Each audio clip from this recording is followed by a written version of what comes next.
And if not, any questions from last week?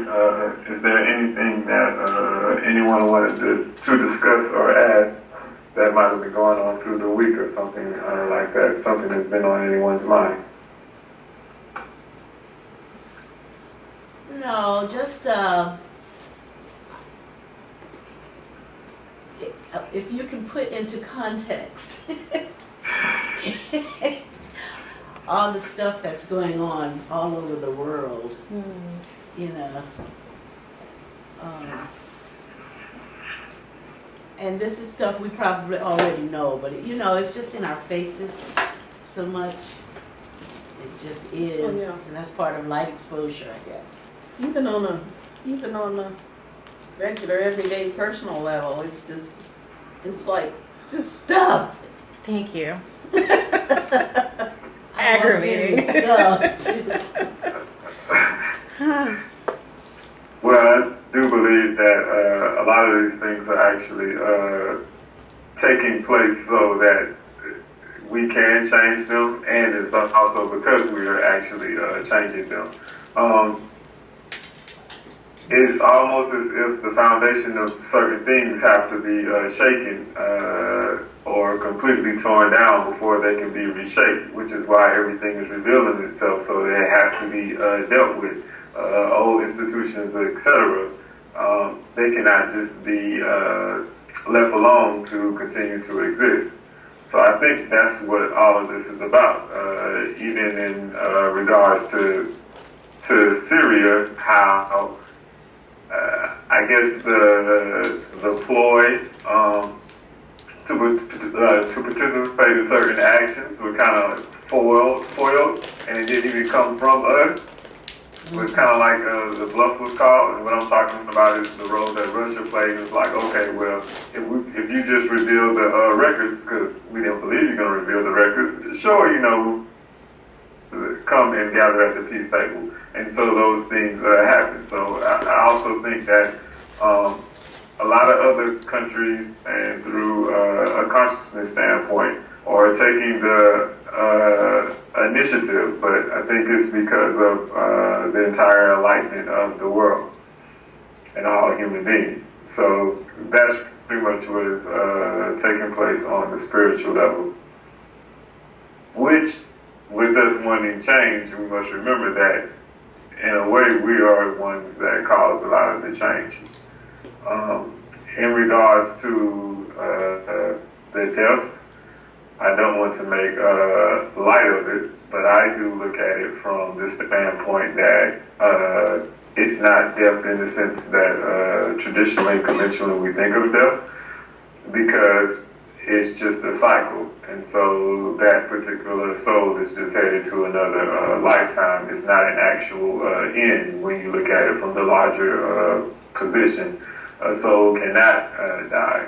So for this lifetime, it's sad, but in the bigger scope of things, I think all of it is just changing. It's just when we say that we are ready or will be prepared to transition, it is not a negative thing. So we cannot look at it, all the others necessarily in the same way. Well, you know, it's all of a sudden just being negative or completely bad. Okay. Yeah. Well, your thoughts on it?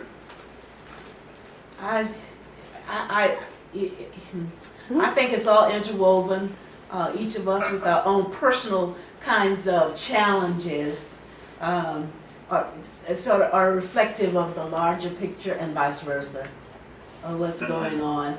I haven't gotten my rhythm yet with changes in my own personal life with grandkids and work and all that stuff, so I have to keep working on it.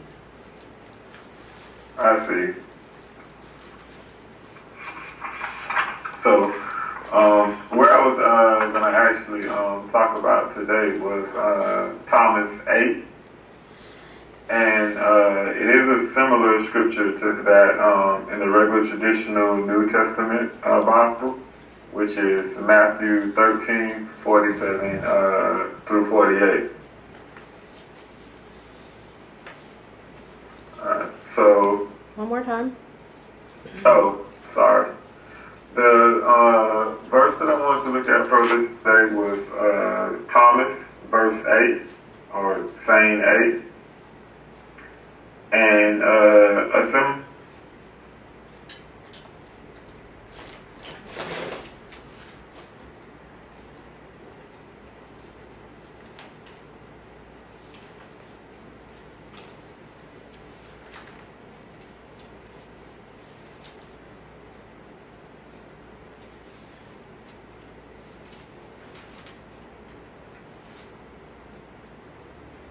Are you there?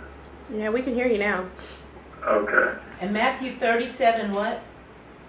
Matthew 13, Oh, 47 through 48. okay.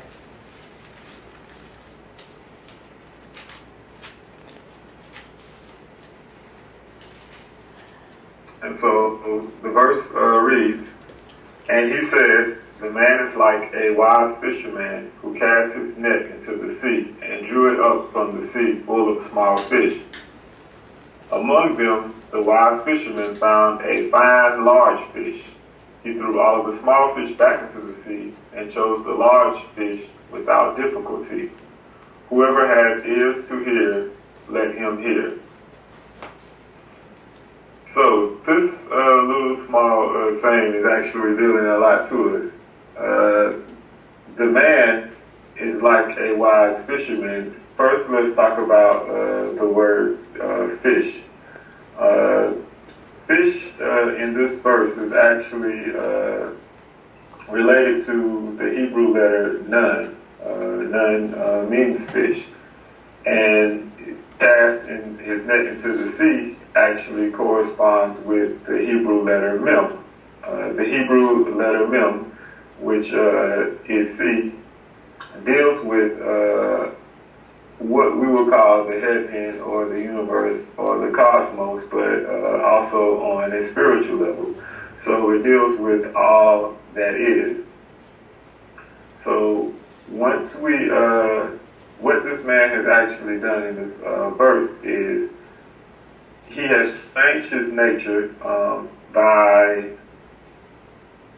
leaving his, not leaving, but from being the earthly person that he is, when we talk about the tree of life in the bottom and having animal instincts or being closer to an animal, he has transformed himself, or what is considered the beast with him. And the only thing that means is when you tame yourself, it is to allow yourself to flow freely. Stop me at any time if you have any questions. So man has transformed his earthly, animalistic nature to what? Into a human being. And this is what Jesus is talking about with this fisherman. What he has done in this verse. And a human being is not what we generally think of as a person with skin and whatever. A human being, the emphasis is on the word being, correct? That is correct. It's talking about who he actually is. So his true nature of who he is. So let's use an example. Tarzan, human being, even though he might have been raised in the wild and does not realize that he is a human being. So this is speaking toward the guy realizing who he is, his true nature. No matter what he thought he was, is what his true nature is. Because what you actually are is not just determined by what you think.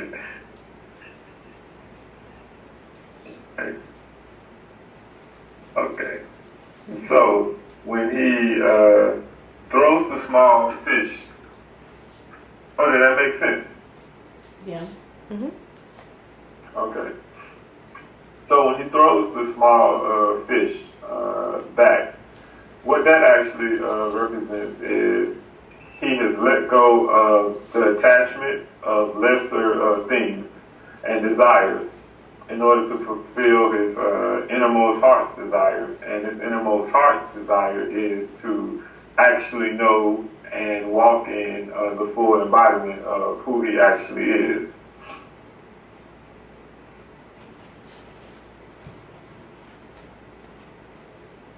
So it's a transformation that has actually been taking place for him to let the small fish go, or to throw them back into the sea. Because you must remember that the sea also represents all that he actually has access to. So anything that you could think about, spiritual or physical, etc., that's what's in the sea. Okay. Matter of fact, before I go further, I'm going to read the 47 through 48 of Matthew as well, because it relates to this verse. Again, the kingdom of heaven is like unto a net that was cast into the sea and gathered of every kind, which when it was full, they drew to shore and sat down and gathered the good into vessels, but cast the bad away. And I'm going to read it one more time for those who might be following without text. Again, the kingdom of heaven is like unto a net that was cast into the sea and gathered of every kind, which, when it was full, they drew to shore and sat down and gathered the good into vessels, but cast the bad away.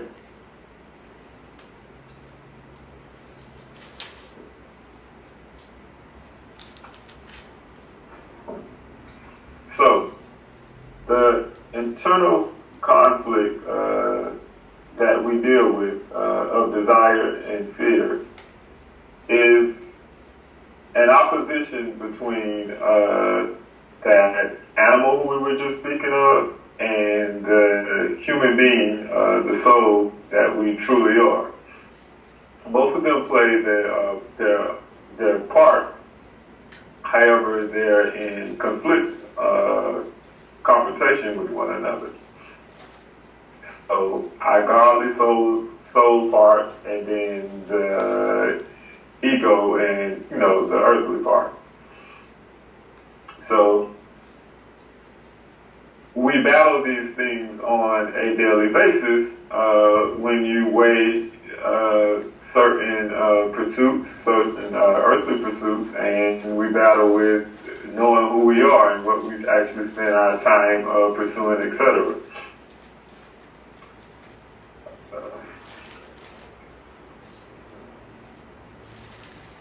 Can everyone hear me well? Mhm. Yeah. Yeah, we're good. Okay. We can't I see you, didn't but we hear can. anything. Say it again? Yeah, we can't see you, but we can hear you. Okay. I can try to turn it back on. No, it's okay. We'd rather hear you than Yeah. Okay. worry about. So, the big fish actually represents the Hebrew word nashama, which is the heavenly soul, which is you, your true nature. And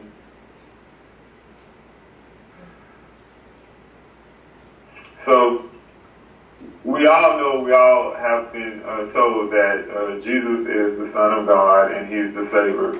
Then He's the Savior. He's the only begotten Son. However, the child of the living God, the divine self, is also within each and every one of us. And Jesus has showed the way for us to actually, I don't want to say copy Him, but actually to find that as a source within ourselves and walk into the same exact thing. So all of us have divine potential within ourselves. That's just automatically there. It's innate.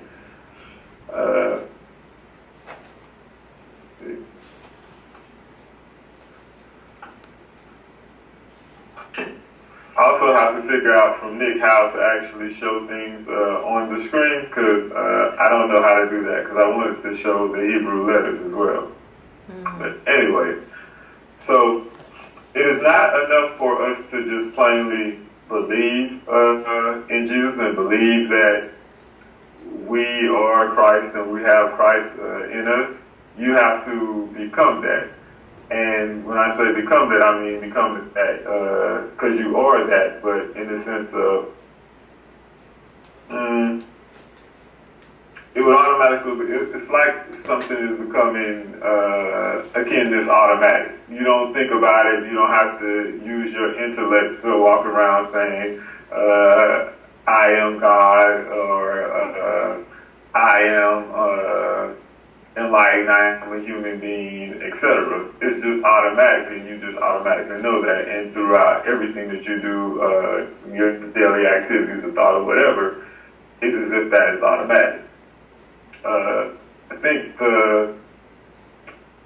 to operate in that and having to think about it over and over and over again, which you can start off doing and is good, it's still you reinforcing that in yourself. So it's not as if you truly believe it, but you are at the same time still open to it.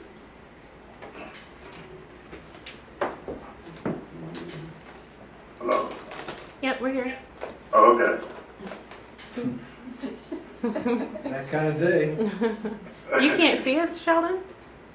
No, I can't. Okay. Okay. I see nothing. So yeah, it feels like I'm just talking and no one is there. Yeah, so please stop and ask questions if you have any questions at any time. What did you want to say about the letters? Because we got a similarity up there. Oh, okay. The letter none actually equals fish, and it deals with death and rebirth, and it also deals with what is often missed is humbleness and servitude. And it is with that humbleness and servitude, like, okay, if you think about it, anyone who is keeping a baby, you are keeping the baby and nurturing that baby because at that particular time, that baby is unable to do for itself. So, in a sense, you are more capable in a more powerful situation, which is why you are a servant. Well, becoming or gathering that big fish is the equivalent of the same thing. So it's almost as if the more, for lack of better words, enlightened you become, the more that you actually figure out who you are. You realize that you are a servant. You are a servant to the all, but that is your responsibility, and it's also your responsibility because you have the ability to do it. So it's the same thing to much is given, much is expected, that same idea. You wouldn't be given that unless you were to do something with it. So it's not just to raise it over someone's head or to have one to serve you, which we all know Jesus was one of the greatest servants of history. And thought it needed to be said because that's what the fish is talking about. Also, the servitude actually did, the letter none has to do with Jubilee.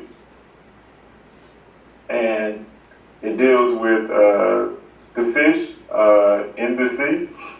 Also deals with, it has no self-consciousness. The animals on the land, which is why this parable was put this way, usually has self-consciousness. When you have self-consciousness, there's a separation between yourself and others. So that is also what the fish actually represents. The Hebrew word for faithfulness actually begins and ends with the letter none. So that's what did you have on the letter none? When you talked about none equating to the number 50, and it is the number 50 and Jubilee, and I thought about the fisherman throwing the small fish back. From a different perspective, I thought about him giving them another chance to grow and be who they can be and freeing them in a sense rather than keeping them. And his reward is the larger fish, which is in fact representative of abundance in a sense spiritually. Yes, that is true, and that's more so the part he was actually talking about in Matthew, throwing the fish back. That goes back to something that I mentioned earlier from the beginning, was about there being many, many, many lives. We don't live one life, but we live many, many lives, and we actually come here to work on certain aspects and certain parts of ourselves. So with the fish just being left here, they are given a chance to go through this cycle over and over again. But while going through this cycle, like everything that we do, we have an opportunity to come into this understanding and actually to grow. So yes, definitely, I agree with your assessment of that.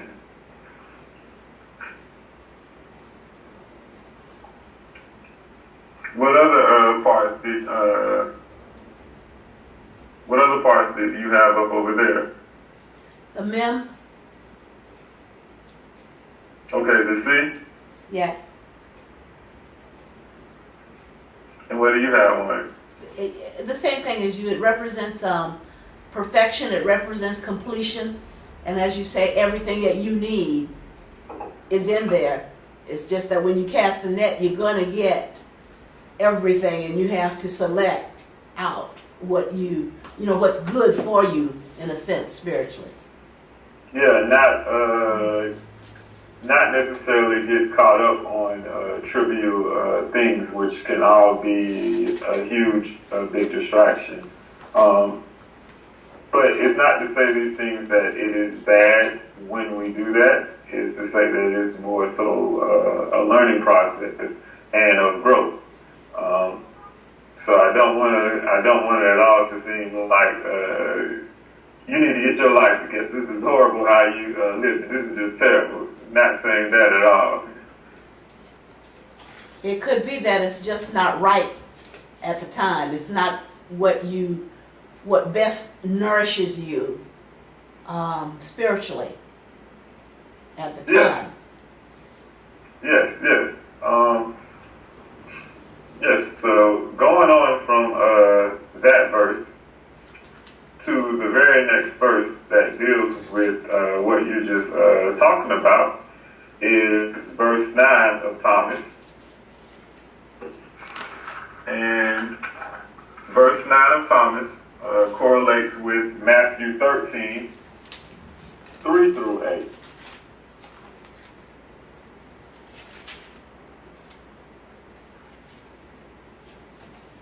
Okay. Can I just say something about what we were just talking about before we move on? Sure. So basically, when we cast the net, we have access to everything. Yes. It's just that we have to pick and choose what's good, right? Yes. And Because not everything is good. when we say everything is not good, Excuse me. everything in itself is good, but the way that we use No, I mean everything is not good for us. At that point in time. at that point in time Right. and at that moment, yes, that is correct. So there is always access to everything. There's always access to everything. It's just a matter of realizing that we can actually access it. The only thing that keeps us from accessing anything is our thoughts that we cannot actually access it. Excuse me. So the big fish is right. Yes, for this particular guy at the time, the big fish is right. The big fish is, for lack of better words, the big fish is him realizing, and not just realizing, but walking, or beginning to walk into himself as being Jesus. Hey, if you want to, you can actually say, because it still fits just the same, this parable is Jesus realizing that he is Jesus, if you want to look at it that way, because that particular verse 8, represents every single man. Do you remember that movie called Big Fish? I do. I faintly do. It was a comedy. Well, it was kind of fantasy. Yes. Something. Anyway. Sounds vaguely familiar. Anyway, now I understand what that movie is about. Shazam. I never could figure it out. What happened in the movie? I don't quite remember because I couldn't figure it out. But it was this guy.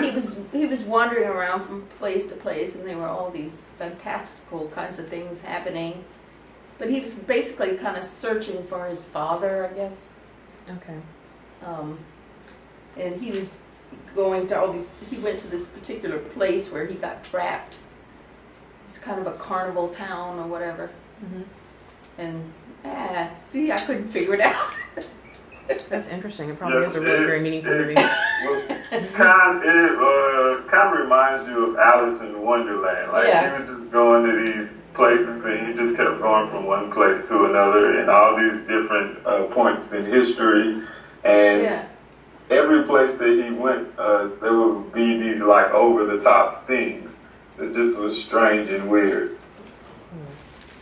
It was just a long journey. And then at the end of the movie, he caught this extremely large, like out of this world fish.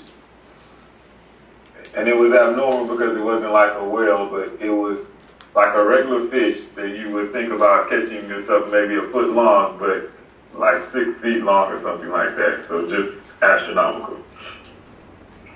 Do you ever find his dad? No, I think his dad had passed away, but he was kind of journeying to sort of know his dad or figure out who his dad was or whatever. Okay. It's interesting. Anyway. Okay, thank you. You're welcome. Now I have to go back and watch it. Mm-hmm. Are there any other questions on 8 before we move on? Okay, so verse 9, and like I said, verse 9 correlates with Matthew 13, 3 through 8, and it actually reads, Jesus said, "Now the sower went out, took a handful of seeds, and scattered them. Some fell on the road, the birds came and gathered them up. Others fell upon rock, did not take root in soil, and did not produce ears. And others fell on thorns. They choked the seeds, and worms ate them. And others fell on the good soil, and it produced good fruit. It bore 60 per measure, and 120 per measure." And then I'm going to read it one more time for those who don't have access to it. Jesus said, "Now the sower went out, took a handful of seeds, and scattered them. Some fell on the road. The birds came and gathered them up. Others fell upon rock, not take root in soil, and did not produce ears. And others fell on thorns. They choked the seeds, and worms ate them. And others fell on the good soil, and it produced good fruit. It bore 60 per measure and 120 per measure." So the reason why I just wanted to come to this verse just now is because what I believe it was Miss Barbara said a few seconds ago about things always being there.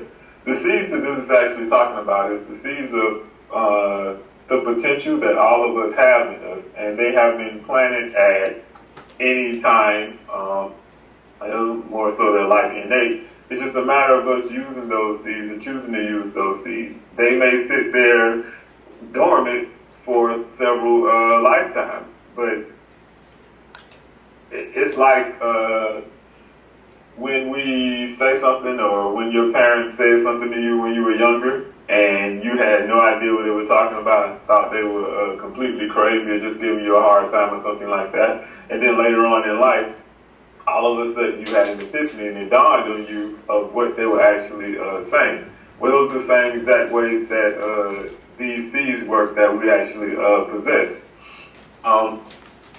Now, when it talks about, in the Bible, when it talks about the scripture in Matthew, he talks about speaking to his disciples in parables, which goes back to when we talk about over and over again about people taking the Bible literally. It's like, no, you have heavenly messages, or what we are put together in physical form to relate in a story. But it's all dealing with things that are spiritual, but just in a different way to relate them so that others could, or all of us could try to understand them. These are concepts. Okay. With that said, any questions thus far? Nope. Did you say yep or no? No. Oh, okay. Sorry. So, the sower went out, took a handful of seeds and scattered them out, and scattered them. Some fell on the road. The birds came and gathered them up. These deal with the seeds that you don't even know that, I guess the people don't know that they actually exist. And we go exactly to the verse. Oh, actually, I do have a question. Who's the sower? Are we the sower? The sower is you, but it is the you that is the all, but the sower is you. Yeah. So when we were talking about a second ago about the lifetimes, many lifetimes, well, before you came to this lifetime, you decided, it's almost like you were setting up or deciding on a program of what you wanted to do and what you wanted to work on while here. And so, yes, you have put yourself in a situation as like choosing your parents, etc., and a certain situation to actually live in, which is a great opportunity for you to work on whatever it is that you want to work on. So all the seeds have been planted and are there. Some lie dormant. It's just a matter of you noticing the seeds. It's just a matter of you deciding that you want to work on these particular seeds and grow them and work on them for the right reasons. But yes, you essentially are the sower. You're the sower and the reaper. Yeah. It's like you're the object and you're the observee. Okay. Okay. So the seeds that were actually thrown just on the road. Those are the seeds that are lying dormant that are not known of. That's like complete ignorance of. Okay. Let me ask you a question. Could another way to look at that, if you look at what the word way inside means, is that, the customary manner of doing things, and so the customary way of acting around people or a group, and so it also could mean going along to get along, if you know what I'm saying. It's just a routine, just almost acting from the ego nature of automatic, just going along, just doing stuff without spiritual purpose. It's just they're there, and in the sense, and maybe someone who's just, I guess, idle, or more so just, I guess, kind of like going on as a zombie, just not knowing anything. like aimlessness, sort of, without purpose. Yes. Exactly.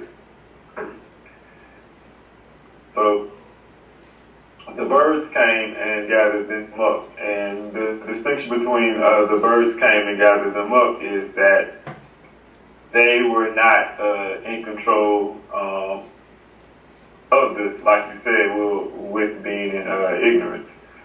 So, okay, others fell upon rock, did not take root in soil, and did not produce ears.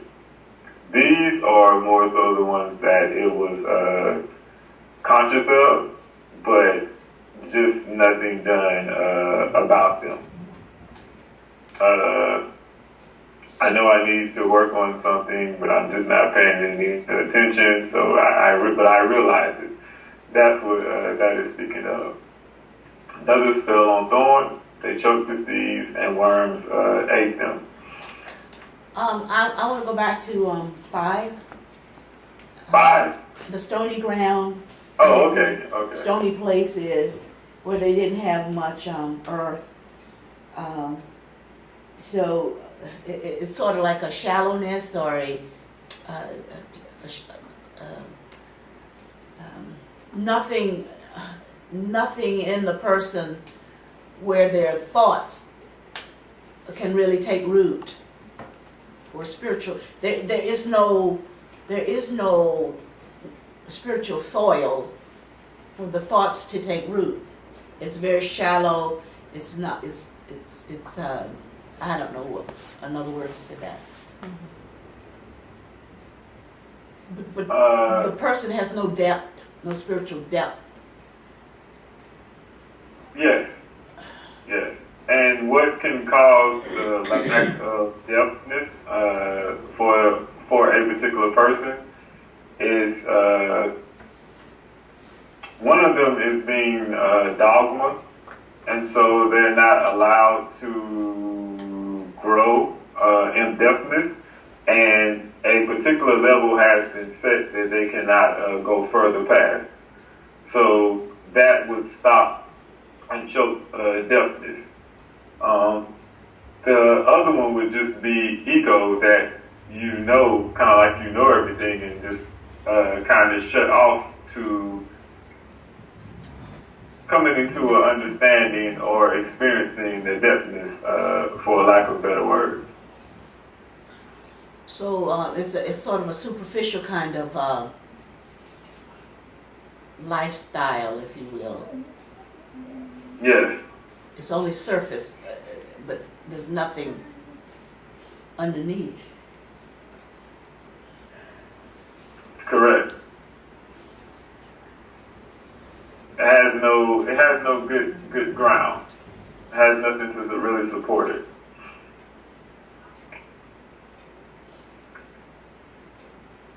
So then, was that it on that part?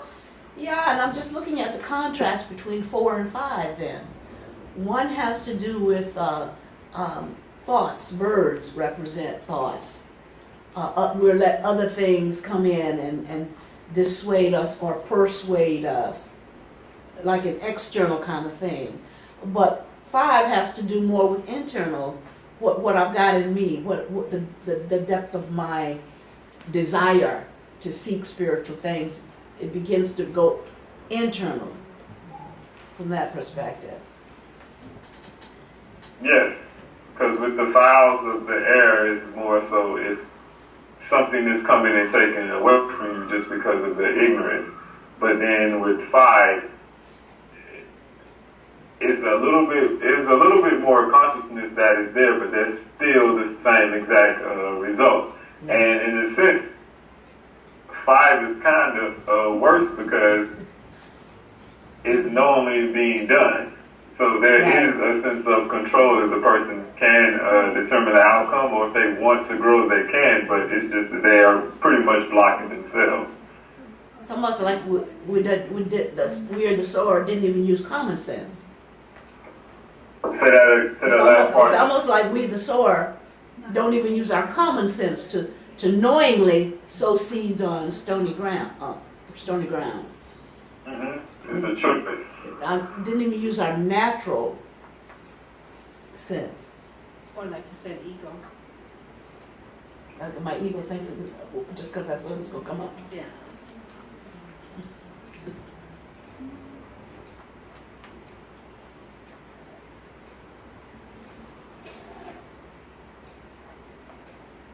And then when it goes further into verse 6, Well, let's just read it from this particular version. 4, and when he sowed, some seeds fell by the wayside, and the fowls came and devoured them up. That's 4. 5, some fell upon stony places where they had not much earth, and forward they sprung up because they had no deepness of earth. And moving on to 6, and when the sun was up, they were scorched, and because they had no root, they withered away. Now when we go to root deals with offspring also, which is funny because you think about roots, and that's where the nutrient comes from in the water for a plant. It's actually in the deepness, but it's connected with offspring. So, what would the sun represent? Trials and things like that? The light of day. But it's the light of day that scorches. Yes, it is. And it's actually, yes, when the light is shined on something. Well, but it's also like when when people hear the truth, sometimes they can't take it. So And the reason they can't take it is because they don't kind have... of wither and fall away from it. So I mean, in terms of, they'd rather just go back to what they knew before. Mm-hmm. So it's almost like with it not having root, which is not having offspring, they will not allow the seed to grow. They will not allow the change to actually happen. There's a conscious decision to stay the same. Right. And so what ends up happening is instead of there being a growing process, when you have the light or energy from the sun, it does the opposite and it actually dies and it actually destroys hope for that particular growth at that moment. Yeah.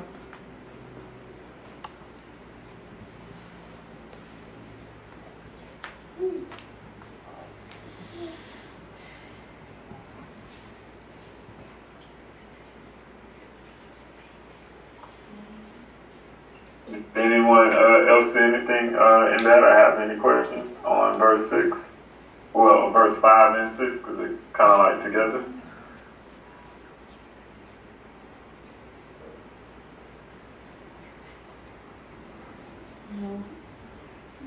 Well, So- I have a kind of, I guess, provocative reaction to, but I'm looking at Thomas 9, more from the overall setting of this. So I don't know whether to wait until you work your way through particular verses or not, but I don't get a sense of, I read it and then it just, again, to be a bit provocative, I say, so what? What did the sower learn? What do we learn? Maybe Matthew's helping to better explain what is in front of me that is said to be the verse from Thomas. And the sower went forth, filled his hand, and he cast. With what purpose?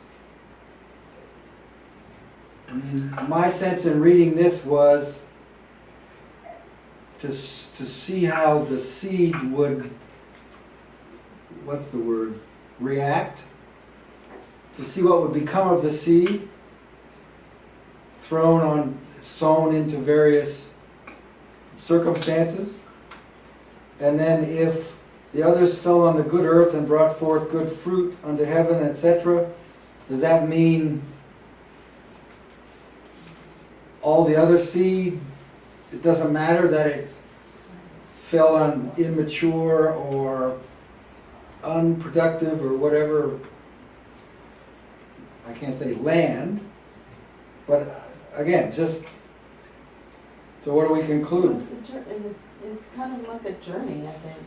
Yeah. You're the sower. So and basically, you receive. so the sower so we throw the seed of truth, of what we understand, into various situations to learn how those situations deal with that truth. And then I suppose what's missing and what's inferred is, but the seed that's thrown onto good soil that nurtures, welcomes, and allows the thoughts, the seeds, the understandings to grow, I mean, does that, makes them grow, so, It's all happening in you. I know that. You're the Yeah. good ground, you're the rocky ground, you're the thorns, you're the whatever. So it's all happening in you. So this is an expression of one's self-aware, it's a verb, not a noun. Self-awaring, becoming Yeah. more self-aware. Yeah, it's actually explaining to Of you. what aspects of yourself can nurture and make grow the truth? Yeah, in this verse, it is only you. There is nothing else Right. but you. And you are the sower, and you are the person who is reaping the harvest from the seeds. But it's explaining all the different things that we do and we can do with the seeds. So it's making you conscious of that, I don't even want to call it life, because it's like it's watering it down, because this particular process is bigger than the traditional sense of life that we think of. Okay. This is, like Ms. Audrey said, a journey, but it is a journey to discover yourself. It is a journey to discover aspects of yourself. That's what all these seeds about. All the seeds are potential, but there are some potentials that are squandered. But the thing is they still exist. So at some, they're squandered in or can be squandered in a moment. There can be a quantum leap that can take place from actually allowing the seed to grow. But the potential for that particular thing to be revealed to thyself or to discover is always there.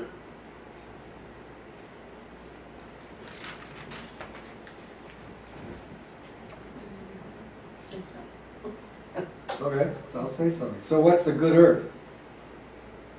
What is the good earth? What are the characteristics of the good earth? We're getting there. Because we want to go in the order of the verse. Say it again. No, I'm not looking at Matthew right now, so if that's verse 7 or 8, I'll wait. Oh, okay, yeah. Were there any other thoughts or questions on verses 4 and 5?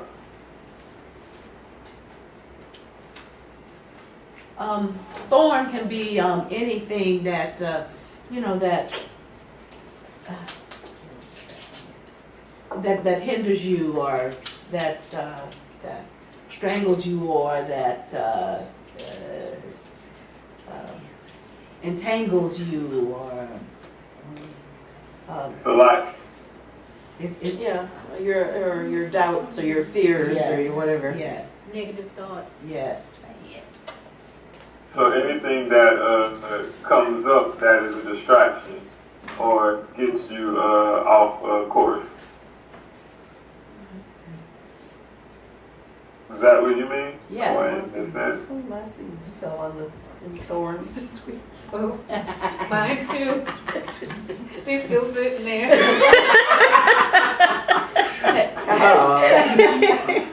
Couldn't find a rose? Okay, I'm gonna have to go back and gather those up. Well, you don't know yet. If I can.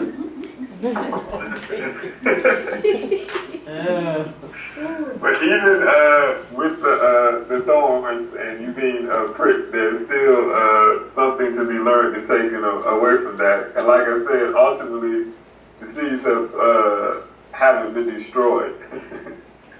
But the point about it is, you know, whatever you reap, you will sow. And so if you sowed some, it's gonna come up. Okay, but we can go back and tend that soil, right?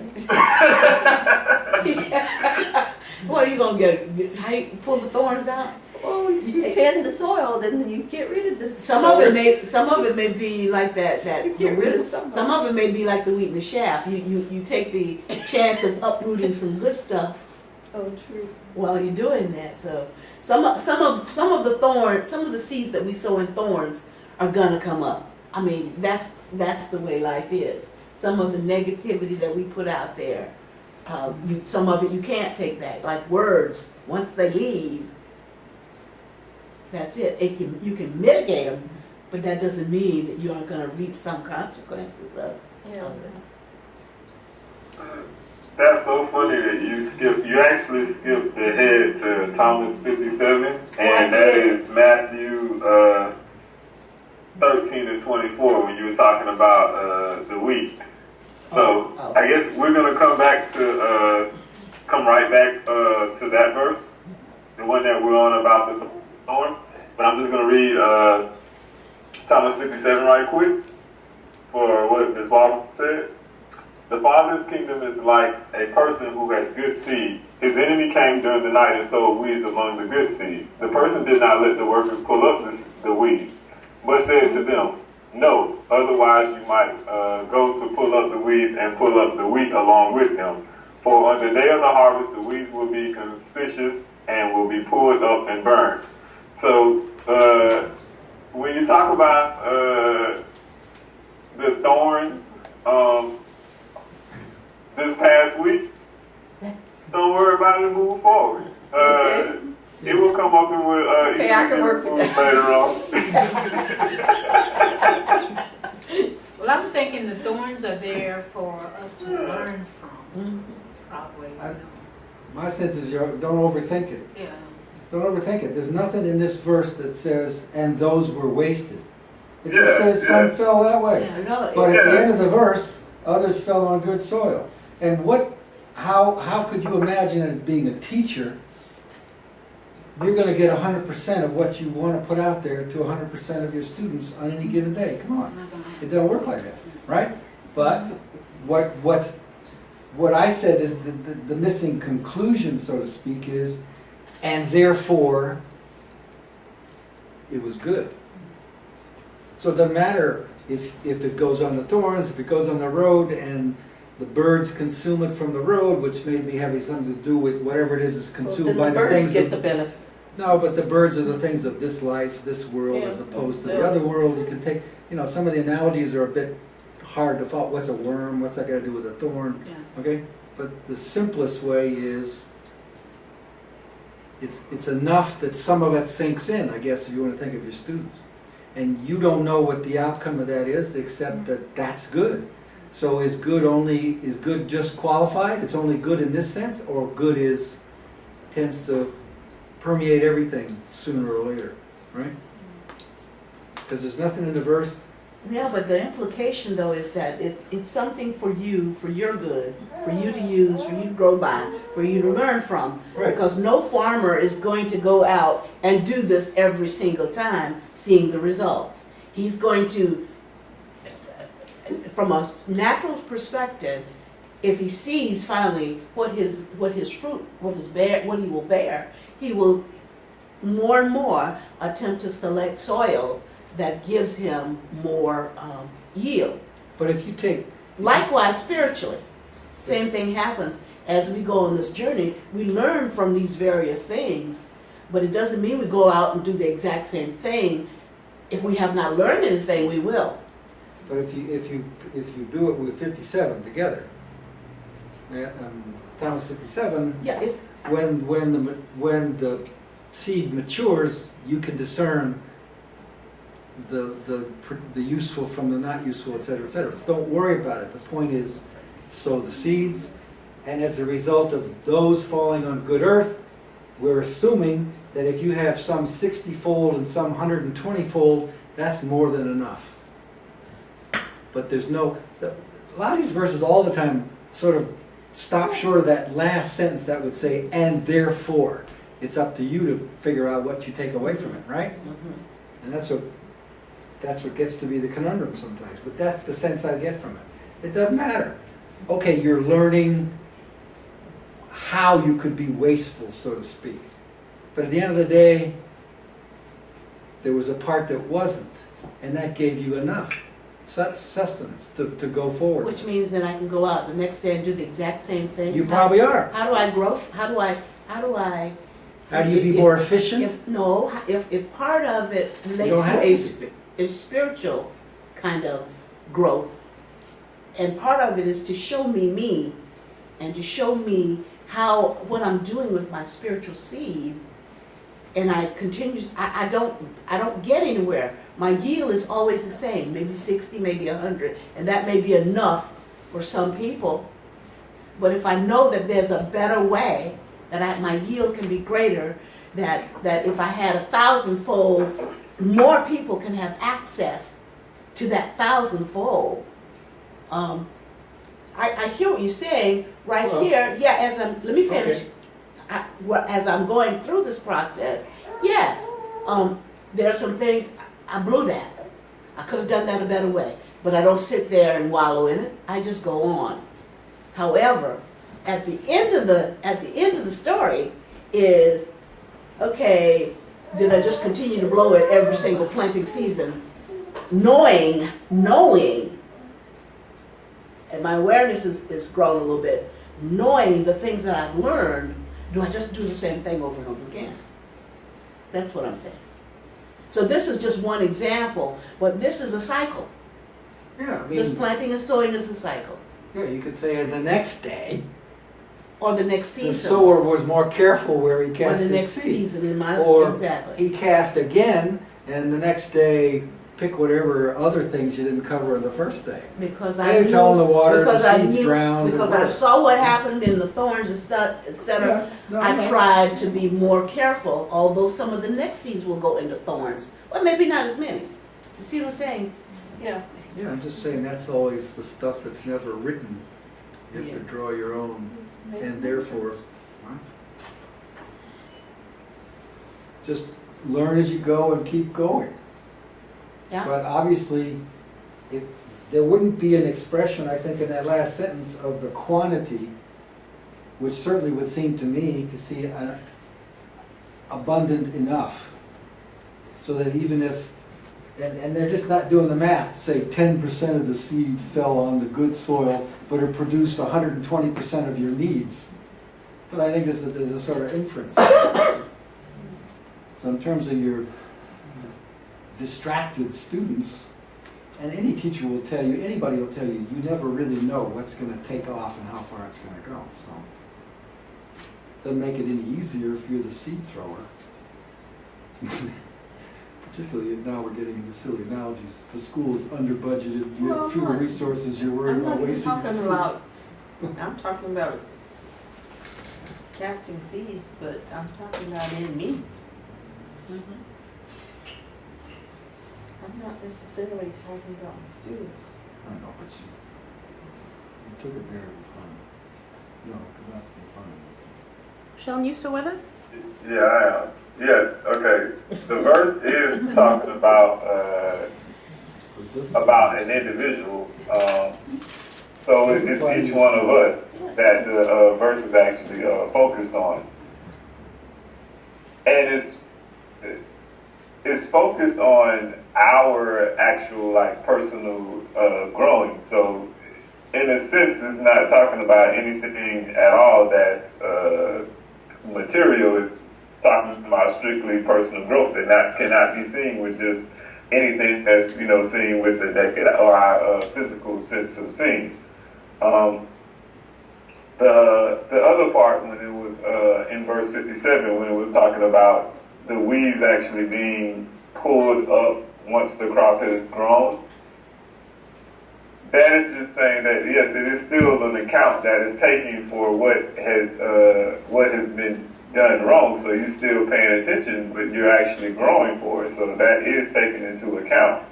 Only thing it's saying is not to beat yourself up on it over it, because by the very virtue of beating yourself up over that particular thing, it's almost as if you're taking good away from it as well.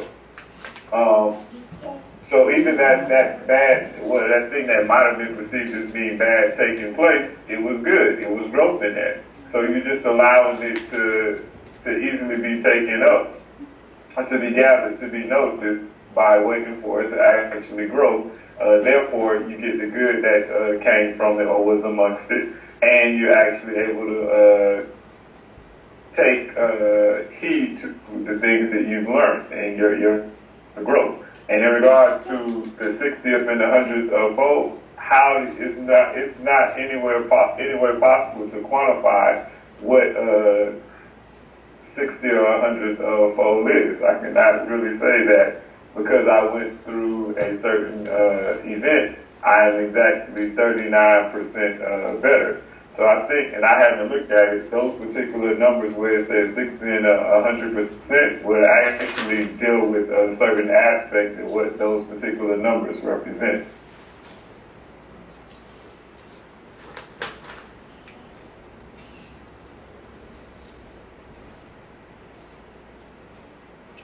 Well, 100 represents grace. Yes.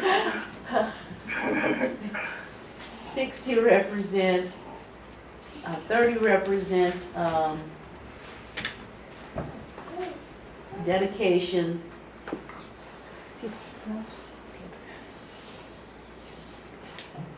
60 represents pride, I think.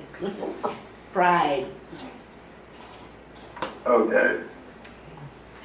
And the reason why these numbers would be important or would serve a purpose is because the people that this was actually spoken to would have known what these particular numbers represented in that particular culture. So it was in that context that they were talking about 160 and 30-fold.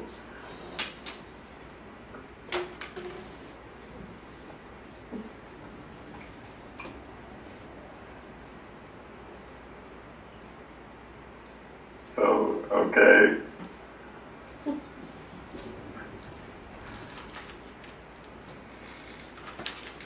So where we at?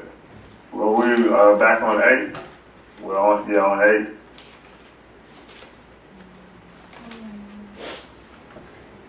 And also, when we talk about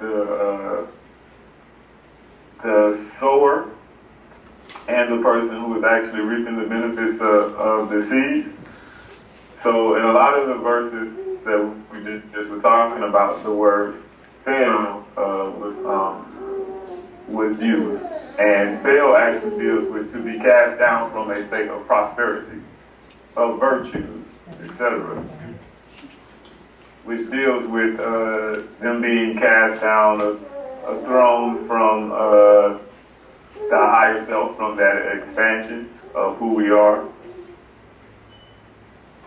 That's what fail deals with.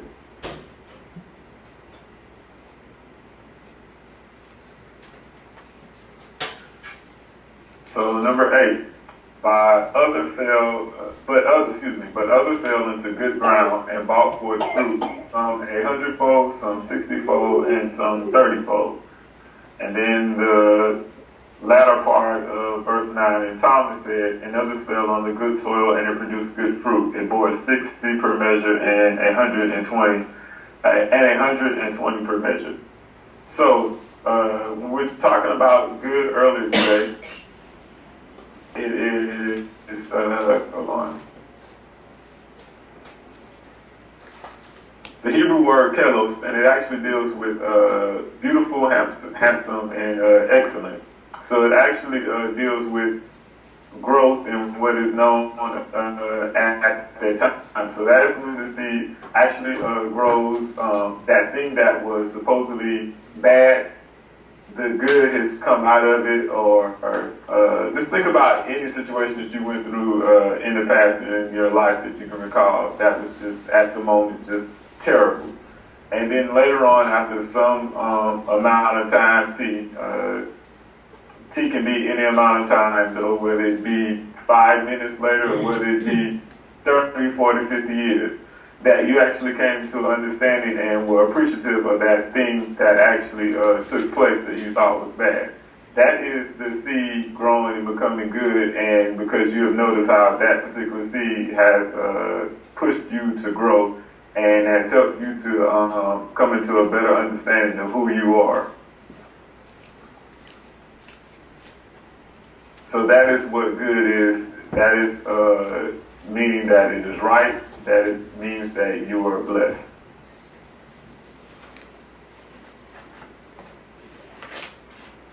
But Sheldon, something needs to happen between that time and when I come into that awareness. I have to, it's not like necessarily immediate. There's some growth in me that has to occur before I can appreciate the fact that what happened was for my good. Does that resonate? Yes, that definitely resonates and makes a lot of sense. In the time of a lifetime that we think of, that can take an entire lifetime. And we hear stories about people being nearly on their deathbed as far as this lifetime is concerned before they actually realize this sometimes. So yes, it can be a very, very long process in that sense. There is a lot taking place. I'm trying to think. I'm not quite sure how to describe it or put it into words. But it's almost as if you went in your backyard and you planted a seed, and then you just left it alone and never ever went in your backyard again until many, many years later, and that little tiny seed has sprouted up into some huge tree, and then you're seeing that huge tree that bears fruit for the first time. That nature actually took care of and nurtured that entire time, and you had no idea.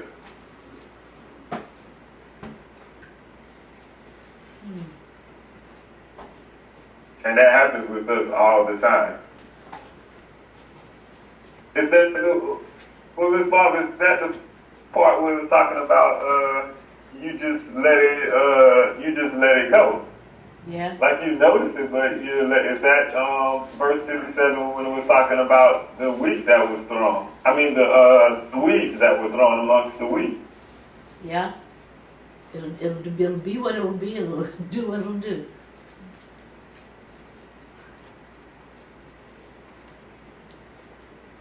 But that tree, if it grows enough, you will be able to see the tree and be able to distinguish the weeds around the tree a lot easier too. I mean, You will.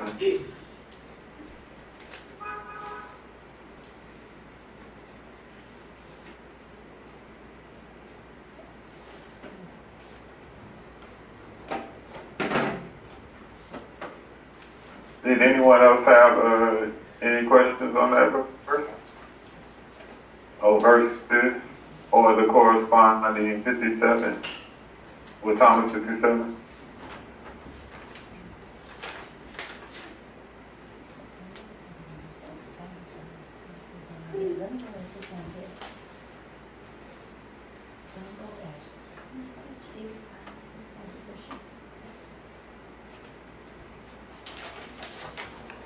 Thomas 57 talks about on the day of the harvest.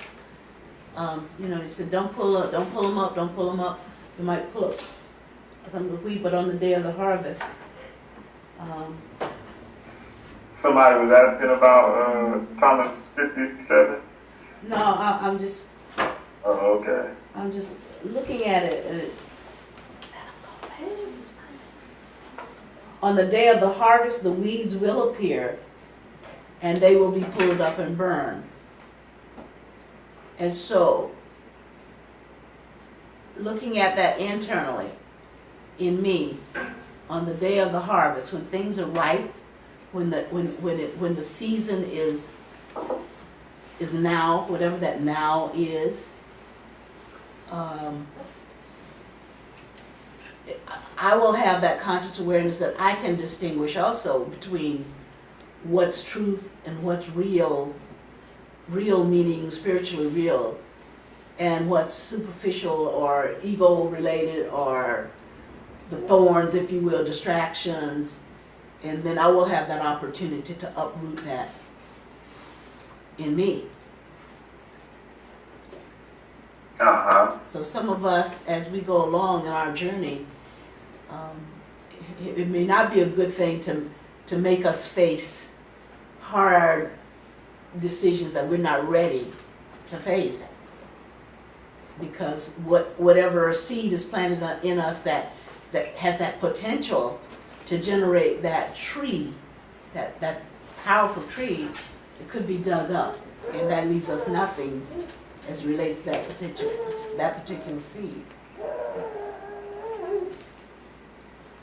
Well, the way I read it is, you risk more than you understand, and then just think about it in the way people can behave if they're driven to have to be so right and so knowing before they're mature enough to really fully know, to be that knowing and that correct, to use those words. So they risk punishing themselves, distracting themselves, hurting themselves, feeling guilty. Just think of all the things that happen to people. You fall short, you fail, you judge. So instead of getting into that cycle, just go ahead and keep, quote unquote, getting more mature, and when the day comes, you'll be able, and don't forget, if what I remember is correctly about burning, you're going to take the unproductive parts and purify them. But why do that before it's time, so to speak? Because you risk Burning, throwing out the good with the bad kind of thing. And that's going to make it more confused for yourself. So just keep focused on the good, the maturing, you know what I mean? It's the same with the seed. If you're going to throw someone a rock, fine, throw it on a rock. You didn't know any better at the time, learn from that, but you still got seed on the good earth. That's the most important thing. So maybe you go out the second day, and if you're casting seed, you're a little more careful, but you're still going to throw it on some unproductive versus. But as long as you get that productive thing, you're growing to the point where you can discern everything clearly and easily, and you can purify those parts that, I mean, that's kind of the way I'd see it. And ultimately, what happens in the end, because the verse, I mean, what they actually use in Matthew is the word tars, and then it goes into a little more detail, explaining, say, kind of darnel, resembling wheat, except the grains are black, with how they mix together. But eventually what happens is the weeds no longer exist because they are not weeds. So all of it in the end, in a sense, is good. And what I mean by that is, at the time when the tars is first thrown and mixed with the wheat, it's looked at as being bad. By the time that the process is taking place where that seed is grown into a full-grown tree, the tars basically had its it has its purpose. There was something that was taken away from it. So in that sense, it's something that was bad is now good. So just move forward and focus on nurturing the seeds, I guess you would say. Don't worry about the seeds that have been thrown, that was cast on the side of the road. Don't worry about the ones that was scorched by the sun. Be aware of it, but don't worry about it. Yeah, I think you're going to be very literal. There's even a way to farm like that, where you don't try to weed your garden every day, but you certainly get to a point where you can easily, whether it's flowers or food, that's matured to the point where you want it, you can use it, or its purpose is fulfilled. Now it's easier to just take the weeds out of the way. And what happens to the weeds? You throw them on compost, and it makes for good soil next time around. So, I mean, I guess you can carry this thing out any way you want to carry it out in your thinking. But I think the key thing is you might risk more by trying to keep that, by overweeding your garden, so to speak, and the behavior that requires. And I've got a next door neighbor that may be a personification of that. There's not one weed on their, not one bloody weed on their front yard. But in order to make that golf course of a front yard, they are out in it on their hands and knees. Now, I know from another neighbor, they self-admitted to being very obsessive compulsive people. So all of that kind of comes with trying to be always good, always, right? Anyway. I'm just happy you didn't go one night throwing weeds on their lawn. No, I wasn't gonna do that, but I was tempted to put a hole in the ground and put a flag on it. I mean, if you're gonna have a golf course, then let's have a golf course. Anyway. No, you know exactly what house I'm talking about when you drive by it. I mean, still, boom, there it is. They're probably never out enjoying the grass, Well, though. that's the point. They're obsessed No. with. You never see them out Are of they just gonna lay around the grass and wallow in perfectness? Like, it's sad. That's what I would do. Yeah. Give me a lawn that nice. No, they're They just, don't even sit on the porch and enjoy it. no, you never see them unless they're in the yard perfecting the grass. No, One thing I'm gonna say is I hope that perfecting the grass brings them joy. Some kind of And that- joy. Yeah, I hope that is the case. I'm not sure if those are the, I don't know what word to use, but I wouldn't imagine it would be joy. If that is the case, I'm happy for Well, them. some kind of If satisfaction, not, I guess. yeah, I hope they, yeah. Well, I don't wish ill of them, no. They have a pool in the back there too, and I bet you they never swim in it, they just clean it all the time. That's sad. Sad. But just think, Maybe they like the spark. someone else will enjoy it at some point in time. Yeah, I All was of tempted the to go knock fruit on their of their door and labor. say, you know, I helped make it dirty for you, it'll help you clean it, give you a purpose. Somebody's gonna buy their house one day. Hey, Anyway, And there will be weeds again. Yeah. yeah, and then you look at the house right next door. Woof. But they have more serious things to occupy their attention. Health issues, so garden's not that important. But anyway, the guy comes out and cuts the grass occasionally, so, you know, some goes on good soil, whatever the analogy would be.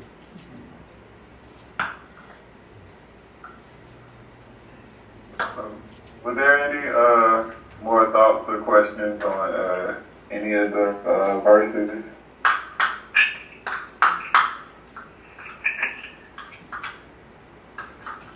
There are none?